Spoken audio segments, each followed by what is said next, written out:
Science Part 3, Living the Law of One. Welcome back. The picture of the game board drawn by the Confederation then is of a unitary interactive creation where all the parts are related and can influence each other according to natural paths of interaction between energy fields. मतलब के confederation कहती है कि ये जो ब्रह्मांड का खेल है, जो खेल खेल रहे हैं हम, ये एक जैसे गेम खेलते हैं ना, मोनोपोली खेल ली, चेस खेल लिया, स्क्रैबल खेल लिया, इस तरह से एक बोर्ड की तरह है जहां पर उस गेम में हर हिस्सा एक दूसरे से किसी न किसी तरीके से जुड़ा हुआ है और एक दूसरे के बिना अधूरा है। और यहाँ पर एक की वजह से दूसरा बदलता है, मतलब कि एक गेम खेलेगा तो वो कौन सी चाल चलेगा उसके हिसाब से दूसरी चाल चलेगा, या उस वो प्यादे हैं या वो कॉइन्स हैं, वो कुछ भी कह लो, कोई भी गेम आप खेल रहे हो तो वो उस हिसाब से एक के एक्शन पे दूसरा कुछ बदलाव आता रहेगा। और इस सब के अंदर ये जो ब्रह्मांड में ये जो पूरा खेल, ये जो माया जाल का खेल चल रहा है, हम सब एक सिमुलेशन में हैं, एक खेल का हिस्सा हैं। जैसे आप लोग वीडियो गेम्स खेलते हैं, पा हमेशा कहते हैं कि हम एक वीडियो गेम का हिस्सा हैं जो वो खेल रहा है, बेटा बोर हो रहा था हमारी जिंदगी में। खैर, तो ये जो गेम है, ये एक फ्लैट गेम बोर्ड नहीं है। जैसे कि एक फ्लैट गेम बोर्ड रख दिया, ऐसा नहीं है। वो थ्री डायमेंशनल है। अब उसमें बहुत सारे मल्टी डायमेंशंस हैं, उसमें हाइट भी है, ब्रेथ भी है, विड्थ भी है, डेप्थ भी है, उसमें टाइम भी है, उसमें जगह भी है, उसमें बहुत सारी चीजें हैं, मल्टी डायमेंशंस हैं उसमें। और उसके अंदर आप जो हो, हाँ, ये सुनकर और ये पढ़कर मेरे मन को बड़ा सुकून मिला कि हम प्यादे नहीं हैं। हम आज तक ये सोच रहे थे, मैं आज तक ये सोच रही थी कि हम तो प्यादे हैं, वो बैठ के हम लोगों को नचा रहा है इधर से उधर, वो होती ना कठपुतलियां, ऐसे ऐसे करो तो वो नाचती हैं। हम वो नहीं हैं, हम वो कठपुतली नहीं है, हम वो प्यादे नहीं हैं, हम वो हैं जो वो गेम खेल रहे हैं। हम वो हैं जो वो उंगलियों को ऐसे नचा रहा है। हम वो हैं जो उस प्यादे को उठा के यहाँ से वहां रख रहे हैं। उस गेम को जीतना भी हमारे हाथ में है और उस गेम को हारना भी हमारे हाथ में।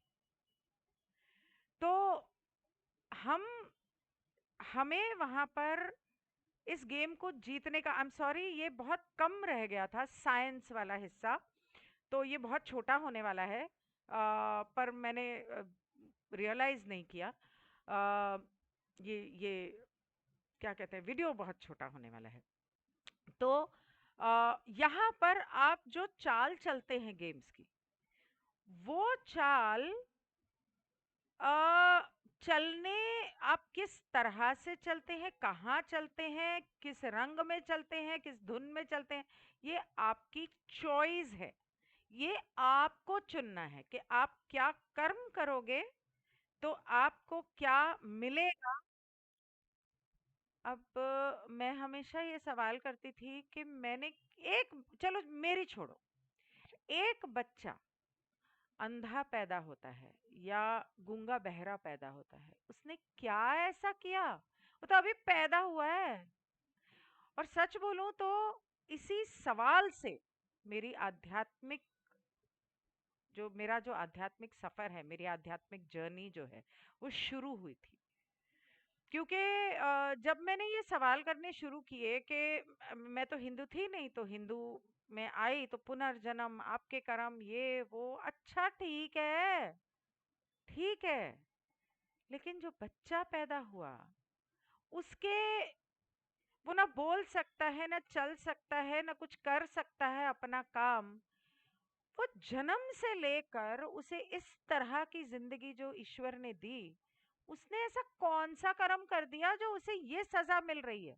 और मैंने ऐसा कौन सा पाप कर दिया, मैंने तो जिंदगी में किसी का दिल नहीं दुखाया, मैंने सिर्फ अपना डिफेंस किया है, कभी अटैक नहीं किया। अगर कभी एक उदाहरण दे रही हूँ। तो मैंने ऐसे कौन सा कर्म कर दिया, मैं तो कि मुझे भगवान ने इस तरह का बच्चा दिया, या किसी और माँ को, चल मेरे को छोड़ दो, किसी और को दिया, बहुत हैं दुनिया में इस तरह के। ओ तेरी बैटरी गई, सॉरी।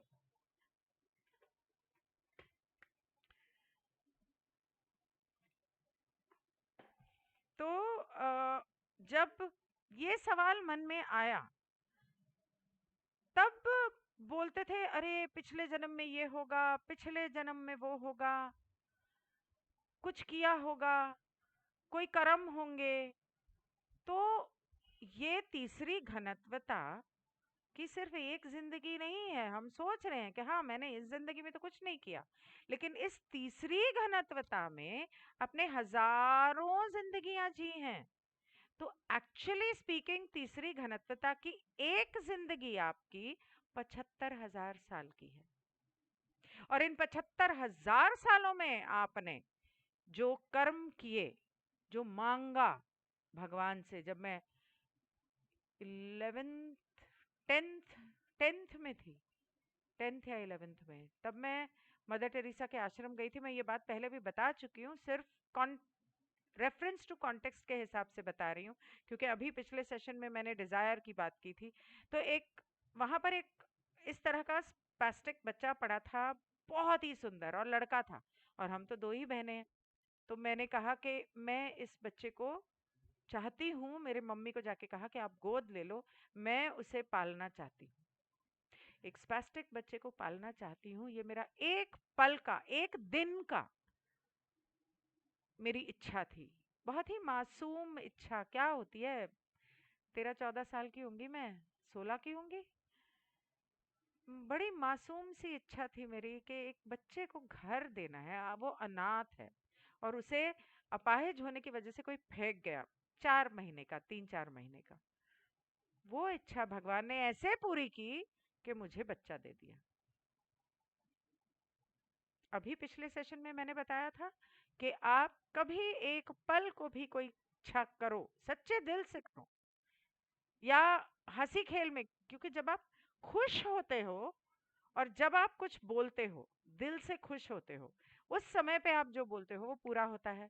और जब आप दिल से, बहुत ही गुस्से में या नफरत में या कुछ भी दुख में, दिल से जब आपके मुंह से कुछ निकल जाता है, आप सोच समझ के नहीं कि हाँ मैं चाहती हूँ इसका ऐसा हो, वो नहीं होने वाला। लेकिन मुंह से अगर कुछ निकल गया तो उस वक्त अच्छा निकल गया तो भी होगा, बुरा निकल गया तो भी होगा, क्योंकि वो आपके दिल से आ रहा है। तो वही वो कह रहा है कि ये जो गेम बोर्ड है, वहां पे आपने चुनाव करना है, और आप क्या चुनाव करते हैं उसके हिसाब से वो खेल आगे चलता जाएगा। और please note that this is a holistic multi-dimensional game board, not flat two-dimensional. Our game board lowercase version is life as we perceive it right now. The trick is getting ready to play the game of life, is to decide to move to a position outside the regular game board itself in order to see the game board. We do this by an act of will. तो उस game को सही तरीके से खेलने का नजरिया क्या है? अगर आप चेस खेल रहे हो, आपने कभी चेस खेला है? अगर आप चेस खेल रहे हो तो सामने वाले के प्यादे यहाँ पड़े हैं, आपके यहाँ पड़े हैं, वो अपनी चाल चल रहा है, आप अपनी चल रहे हो। अगर आपने सिर्फ ये देखा, अच्छा उसने ये चाल चली, तो इस प्यादे से मेरा क्या मर सकता है, तो मैं अपने इस प्यादे को बचाऊं। अगर आपने सिर्फ ये देखा तो आपका कोई ना कोई प्यादा जरूर मरेगा। लेकिन अगर आपको उसे हराना है, या आपको जिंदगी का ये गेम खेलना है, तो आपको थोड़ा सा दूर हटके उस पूरे बोर्ड को एनालाइज करना होगा कि सिर्फ वो प्यादा नहीं, बल्कि कहां से क्या आ सकता है, कहीं ये मुझे बहका तो नहीं रहा है, कहां से क्या आ सकता है, हो सकता है वो मारे इससे पहले मैं कुछ मार दूं, और ना भी मारूं तो बिना मारे भी मैं जीत सकता हूं, एक या दो प्यादे मार के जीत सकता हूं। हाँ, जीत सकते हैं। मैंने मैं जब चेस सीख रही थी, तो जो सिखा रहे थे उन्होंने बताया मुझे कि 2 चाल में कैसे मुझे हरा दिया। तो ये जब आप वर्ल्ड व्यू लेते हो अपनी ज़िंदगी का, जब आपको अपनी ये ज़िंदगी जीतनी है, जीतने का मतलब क्या है? मुक्ति पानी है। अपने अंदर उस तरह की एनर्जीज पैदा करनी है कि आप जो चाहो सिर्फ वो मैनिफेस्ट हो आपके लाइफ में। तो आपको जब वो करना है, तो आपको अपनी जिंदगी का एक बर्ड आइज व्यू बोलते हैं उसको, मतलब कि एक पंछी जो ऊपर से देखता है ना, तो वो तो सारा कुछ देख रहा है। आप तो सिर्फ इतना देख रहे हो, वो तो सारा कुछ देख रहा है, ऊपर से देख रहा है। तो उसको तो सभी कुछ नजर आ रहा है। तो उसको नजर आ रहा है कि आप तो यहाँ बड़े आराम से बैठे हो, लेकिन वहां से जो आंधी तूफान आ रहा है ना, 2 कोस दूर से, वो अभी आएगा आपकी तरफ। तो अगर आपको जीतना है ये जिंदगी का खेल, तो आपको अपने पिछले जन्मों में अगर आप जा सकते हो मेडिटेशन करके, या जिस तरह से भी आप अपनी एनर्जीज को इतना इवॉल्व कर सकते हो कि आप अपने रूट ऑफ द माइंड में अपने उस पर्दे को भेद लो, और आप अपने पिछली जिंदगियां देख सको। नहीं देख सको तो अपनी जिंदगी के एक एक पहलू को बैठ के सोचो, कॉन्टम्पलेट करो कि मेरे साथ ये चीज हुई, और ये एक बार नहीं, ये बार बार हुई, तो कुछ तो पैटर्न है। और वहां पे पैटर्न क्यों है? अगर वो अच्छा है तो बहुत अच्छा है, अगर वो बुरा है तो अच्छा है, तो मैं ऐसा क्या कर रहा हूँ या कर रही हूँ जो ये हो रहा है, तो मुझे वही करना चाहिए दोबारा। और अगर बुरा है तो मैं ऐसा क्या कर रही हूँ कि, या क्या नहीं कर रही हूँ जो मुझे करना चाहिए। तो उसके बारे में जब आप सोचोगे, एनालाइज करोगे, कभी कभी क्या होता है कि सिर्फ सोचने से नहीं होता। जब आप लिखने बैठते हो, तो लिखते लिखते अचानक आपको याद आता, अरे ये भी तो हुआ था, अरे ऐसे हुआ था, अरे हाँ ऐसे, ये वो अपनी जिंदगी का एक एक पहलू। मैं जनरली अपनी न्यूमरोलॉजी क्लास में और एस्ट्रोलॉजी क्लास में मैं लोगों से कहती हूँ कि अपनी जिंदगी के इम्पोर्टेंट एक्सपीरियंसेस का, अनुभवों का एक लिस्ट बनाओ। कौन से साल, दिन महीना याद है तो ठीक है, नहीं याद है तो कोई बात नहीं, में हुआ, कब हुआ, क्या हुआ। और इस केस में जब आप अपनी जिंदगी के खेल को जीतना चाहते हो, तो आप ये कर सकते हो कि आप मतलब जो लोग डायरी लिखते हैं उनकी तो बात अलग है, उनके पास तो अपने सारे सालों का स्टॉक होगा। लेकिन जो नहीं लिखते हैं, अगर वो बैठ के लिखने लगेंगे ना, और एक एक साल के बारे में, अपनी जिंदगी के एक एक पहलू के बारे में जब सोचने लगेंगे, तो उनको ऐसी ऐसी बातें याद आएंगी। क्योंकि जब आप अपने पास्ट के बारे में सोच रहे हो, थोड़ी देर मेडिटेशन किया, एक मोमबत्ती जलाई, मोमबत्ती, एक गिलास पानी पिया, और एक अगरबत्ती जला दो, और उसके बाद पेन पेपर लेके बैठो। कौन सा साल, आपने साल लिखा ऊपर, ये वाला साल, तो इस साल में क्या हुआ था, हाँ ये हुआ था। पहले आप अच्छी अच्छी चीजें लिखोगे, फिर आपको याद आएगा, अरे हाँ वो भी तो हुआ था, इस साल मैं उस इंसान से मिली थी, या इस साल मुझे थप्पड़ पड़ा था इस गलती पे जो मेरी थी ही नहीं, या इस साल मेरी फैमिली में कोई गुजर गया, या कोई पैदा हुआ, या कुछ जो भी।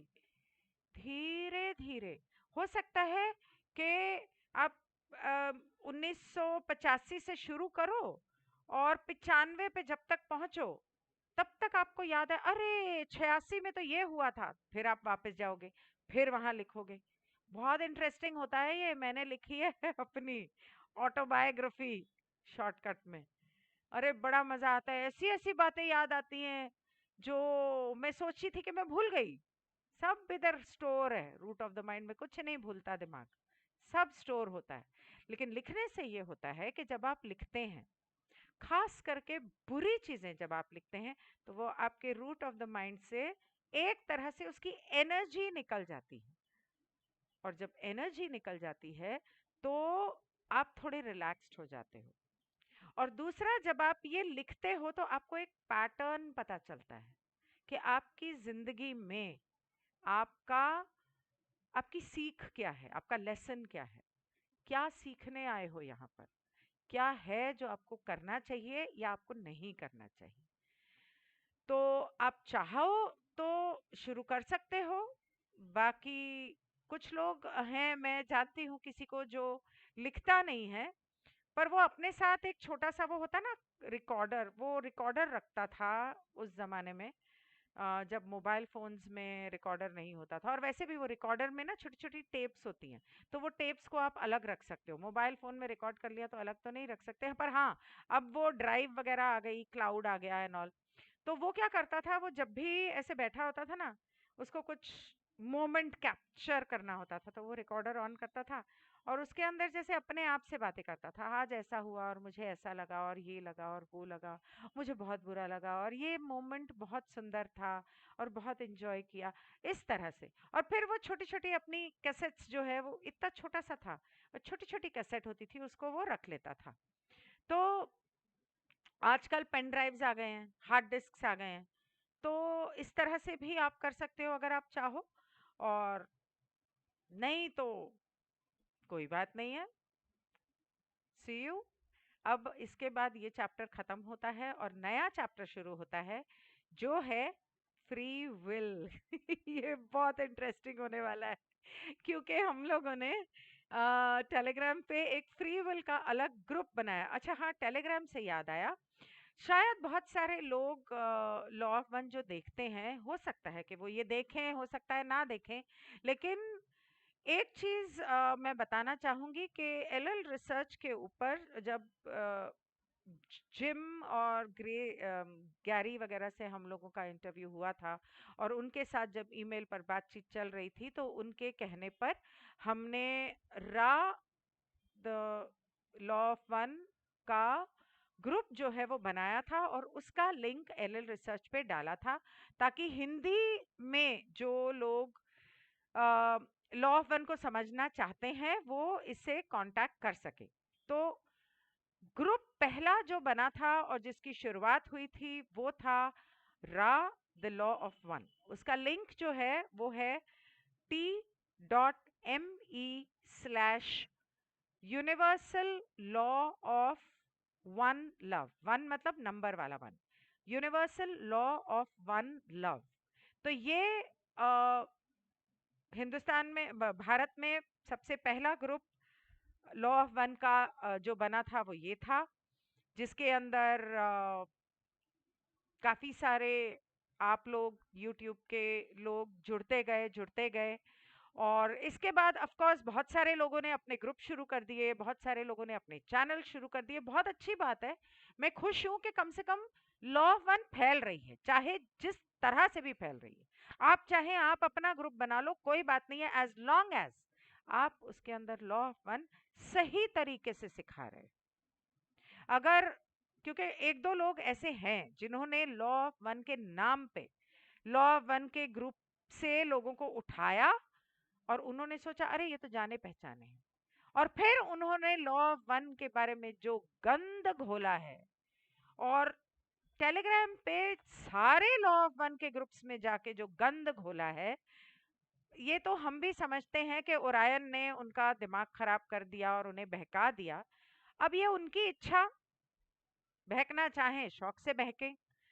तो मैं सिर्फ ये कहना चाहती थी कि लॉ ऑफ वन का जो ग्रुप है, ओरिजिनल बेस ग्रुप, वो है रा the law of one, universal law of one love, उसका लिंक है। और हम लोगों ने उस ग्रुप से हम लोगों ने एक ग्रुप और बनाया जिसमें हम फ्री विल प्रैक्टिस कर रहे हैं, और उसमें बहुत लिमिटेड लोग हैं, बहुत ज्यादा लोग नहीं हैं, सभी को नहीं डाला है, क्योंकि जो लोग सीखना चाहते हैं, फ्री विल है, वही फ्री विल सीखेंगे। और जब आप फ्री विल सीखते हो तो आप लॉ ऑफ वन सीखते हो।